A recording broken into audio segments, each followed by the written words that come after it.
Hey guys, I am back with my ভাঙা skill of vlog. Hey guys, what's up? এখন বাজে রাত 11:30 আর আমরা এখন যাচ্ছি দীঘা।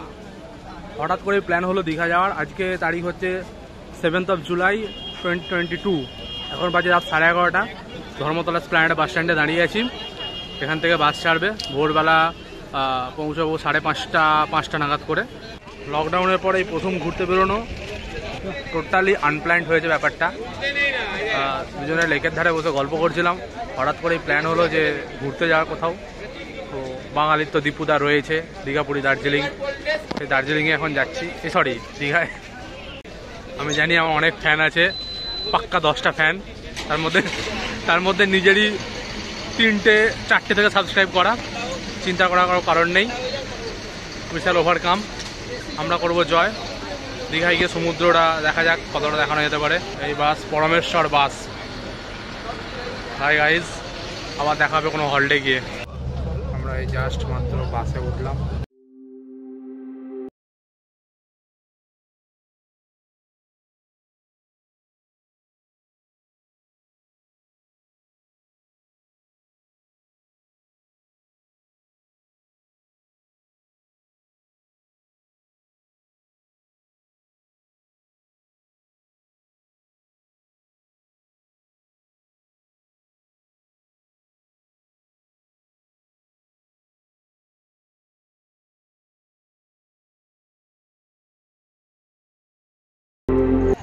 এখন বাজছে 4:40। এখন সবেমাত্র বাস থেকে নামলাম, আর এই আওয়াজ শুনেই বোঝা যাচ্ছে একদম সমুদ্রের কাছে রয়েছি। পেছনে পুরো সমুদ্র, দ্য বে অফ বেঙ্গল।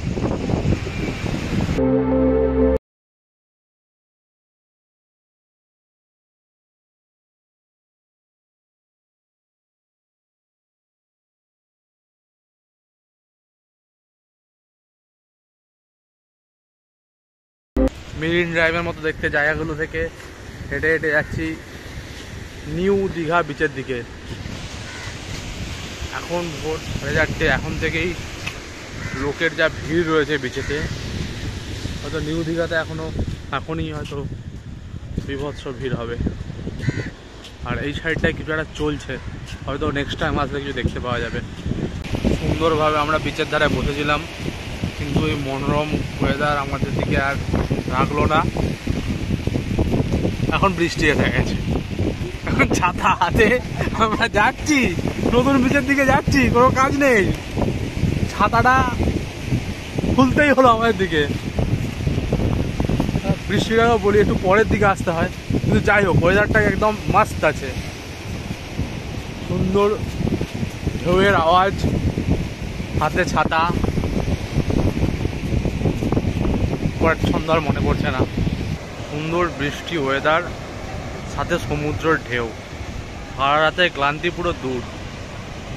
একটা জঘন্যতম বাসে আজকে এসেছি, কিন্তু এই ওয়েদারটা আর এই ফিলিংসটা আসার পর না, সব ক্লান্তি দূর, সব রিফ্রেশমেন্ট, সব উসুল। জাস্ট একবার ভিউটা।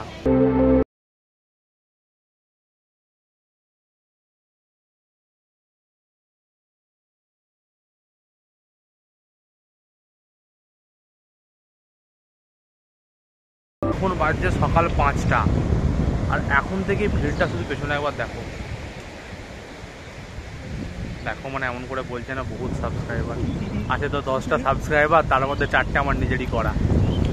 কোনো ব্যাপার না, আমরা উইশাল ওভারকাম। আমরা সাবস্ক্রাইবার বাড়াবো, আমরা করব জয়। এরপর থেকে এসে ভেবেছিলাম একটা হোটেল নেবো, কিন্তু এই যা ওয়েদার আর এই যা ঢেউ, হোটেলের চিন্তা ভুলেই গেছি। এখন তো হাঁটছি, সামনে যেটুকু গুগল ম্যাপসে দেখলাম নিউ দীঘা বিচ আছে সামনে, সেটা আপাতত যাব। দেন তারপরে ডিসাইড করা যাবে কি করব। আমার ফটো নিচ্ছে, সুন্দর দেখে ইনস্টাগ্রাম পোস্ট দিতে হবে। ইনস্টাগ্রামটা ডেসক্রিপশন লিঙ্কে আছে, ফলো করে দিও। এইগুলো কি কিছু বোঝা যাচ্ছে না। এইগুলো এই সাইডের দিকেও কিছু রয়েছে, ওই দূরের দিকে, কিন্তু এক্স্যাক্টলি এগুলো কি কাজের জন্য লাগানো হয়েছে বোঝা যাচ্ছে না। তবে এইখানটা দেখে একটা জিনিস মনে পড়ছে, আমরা ডুবে যাচ্ছি। মানে আমরা ডুবে যাব। এইখানটা একটা ট্যুরিস্টদের অ্যাট্রাকশনের জন্য কিছু একটা করেছে, পার্ক টাইপের করেছে। রেস্টুরেন্ট রয়েছে, ঢেউ সাগর রেস্টুরেন্ট, এখনও খোলেনি, সকাল 5:30 বাজতে যাচ্ছে। আর এটা পুরোটা একটা ট্যুরিস্ট স্পট লাগছে, আন্ডার ডেভেলপমেন্ট।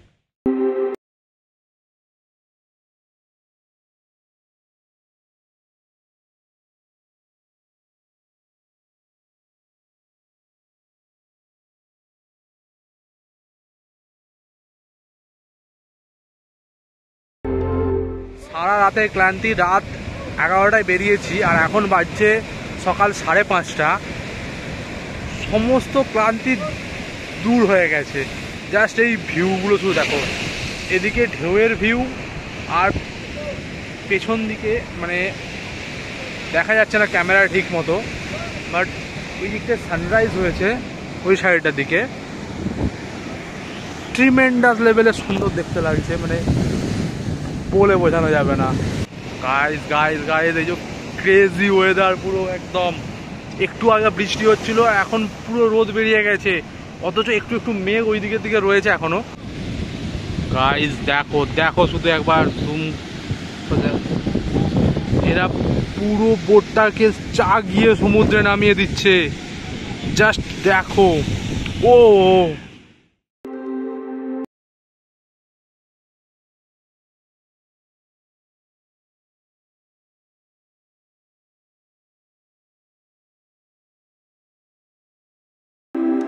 বাজে 8:15, এইমাত্র হোটেল থেকে আমরা বেরোলাম। সকালে টায়ার্ড হয়ে গিয়েছিলাম, তখন 6টা বাজে। 1 ঘন্টা মতো রেস্ট নিয়ে আমরা বেরিয়েছি উদয়পুরের দিকে, on the way to Udaipur.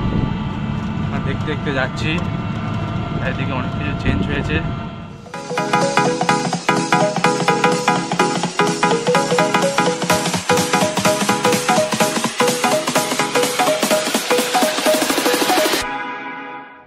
এই গাইস, এখন আমরা উদয়পুরে রয়েছি। উদয়পুরে ব্রেকফাস্ট করে এখন তালসারির দিকে যাওয়ার ইচ্ছা আছে। এই বেশ ওয়েদারটা একদম খুব সুন্দর, হাওয়া দিচ্ছে আর ওই দূরে সমুদ্র। আমরা এই মুহূর্তে একদম ক্যাজুয়াল ড্রেসে চলে গেছি, half pant. Look at my dress. যাই হোক, নিউ দীঘা বিচের থেকে উদয়পুর বিচটা বেশি বেটার লাগলো। নিউ দীঘাতে কোনো বিচ বলে জিনিসটা নেই, সবটাই এখন রিনোভেট করে আলাদা রকমের একটা বসার জায়গা, কাইন্ড অফ মেরিন ড্রাইভকে কপি করেছে। বাট উদয়পুরে একটা এক্স্যাক্ট যে বিচ ফিল, সেই বিচ ফিলটা রয়েছে। এখানে আবার গাড়িও ভাড়া পাওয়া যাচ্ছে, কেউ চাইলে গাড়ি নিয়ে ঘুরতে যেতে পারবে। সেক্ষেত্রে তার জন্য এক্সট্রা চার্জেস, তার জন্য মেবি 150 টাকা করে গাড়ির চার্জেস। বাট ইন্টারেস্টেড নয় গাড়ি নিয়ে যাওয়ার জন্য, নর্মাল এমনি এখানে বিচে ঘুরছি। এদিকে সমুদ্র, সুন্দর হাওয়া দিচ্ছে একদম। চলো একটু পরে আবার দেখা যাক। এইমাত্র আমরা হাঁটু জলে এসেছি, এখানে ঢেউ দিচ্ছে, খুব সুন্দর ঢেউ।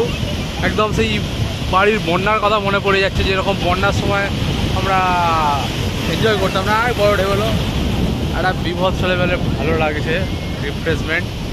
এদিকে দেখো গাইস, এখন আমরা জুতো হাতে নিয়ে তালসারির দিকে হেঁটে যাচ্ছি। এখান থেকে অলমোস্ট 1 কিলোমিটার জানতে পারলাম, সেটা হেঁটে যাওয়ার চেষ্টা করছি। সুন্দর জল আসছে, ঢেউ কাটিয়ে আমরা বেরোচ্ছি তালসারির দিকে। Next destination Talsari. তালসারিতে কী আছে জানি না। আর এখানে লাল ক্যাঁকড়া, মাছ, সব রকমের জিনিস রয়েছে, কেউ খেতে চাইলে খেতে পারে এখানে। That's it. তো সমুদ্রটাকে এনজয় করো, আমিও করছি।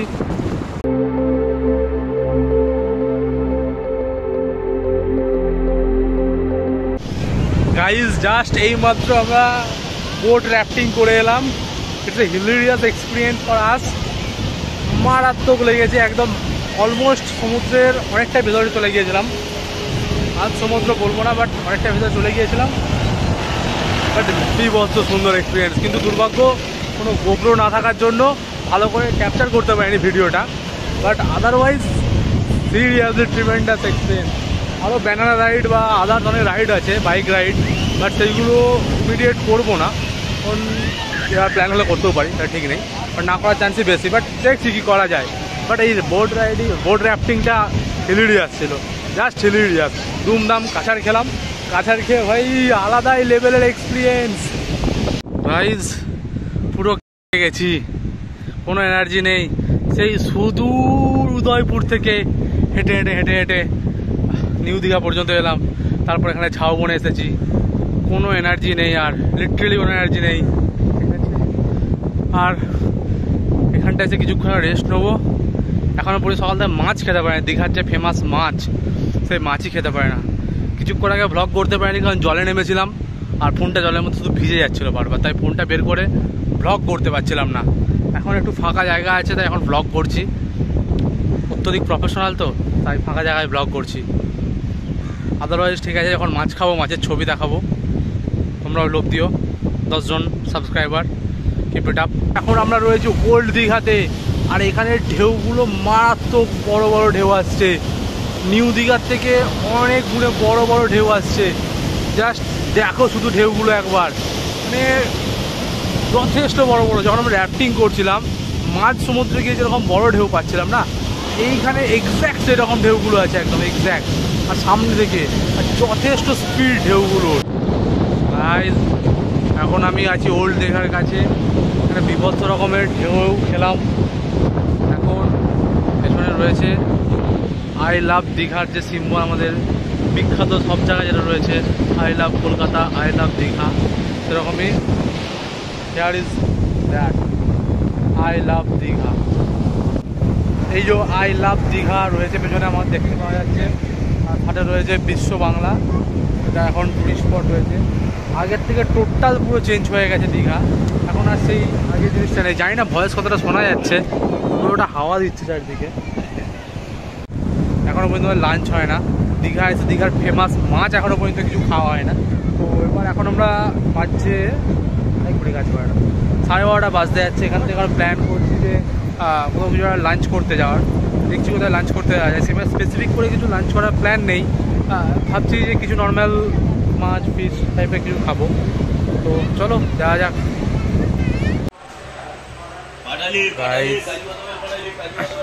একদিনের দীঘা ট্যুর এখানেই শেষ হচ্ছে। এখন আমরা ফিরে যাচ্ছি কলকাতাতে আবার।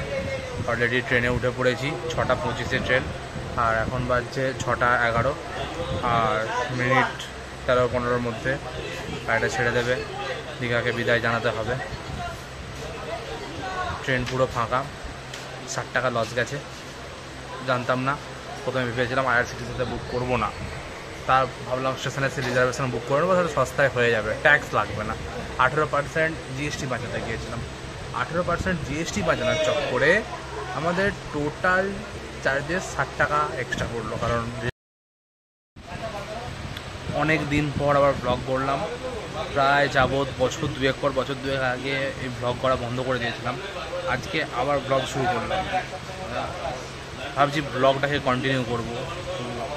10 জন সাবস্ক্রাইবার, তোমাদের মতামত আমরা নিচে জানাও, 4টা আমার, আমি জানিয়ে দেবো দেখে যে হ্যাঁ করাটা উচিত, ইউ শুড।